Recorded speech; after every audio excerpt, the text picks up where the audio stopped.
ঘূর্ণিঝড় ফিনজালের কারণে দেশের 4 সমুদ্র বন্দরে সতর্ক সংকেত দিয়েছে আবহাওয়া অধিদপ্তর। শনিবার অধিদপ্তরের আবহাওয়াবিদ মোহাম্মদ ওমর ফারুকের দেয়া এক বিশেষ বিজ্ঞপ্তিতে এ তথ্য জানানো হয়েছে।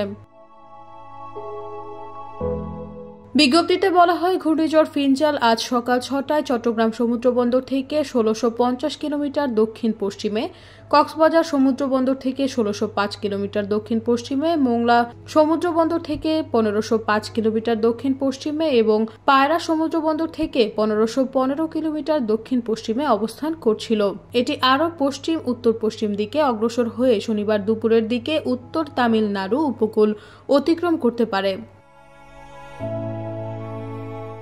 এতে আরও বলা হয়, ঘূর্ণিঝড় কেন্দ্রের 54 কিলোমিটারের মধ্যে বাতাসের একটানা সর্বোচ্চ গতিবেগ ঘন্টায় 62 কিলোমিটার, যা দমকা অথবা ঝড়ো হাওয়ার আকারে ঘন্টায় 88 কিলোমিটার পর্যন্ত বৃদ্ধি পাচ্ছে। ঘূর্ণিঝড় কেন্দ্রের নিকটবর্তী এলাকায় সাগর খুবই উত্তাল রয়েছে।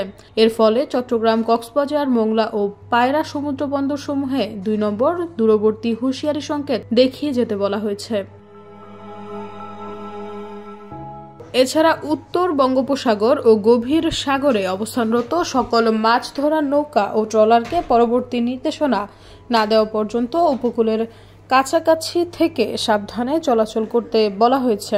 এদিকে ভারতের আবহাওয়া দপ্তর তার সর্বশেষ খবর জানিয়েছে, ঘূর্ণিঝড় ফিনজাল তামিলনাড়ু পুদুচেরি উপকূল দিয়ে অতিক্রম করবে।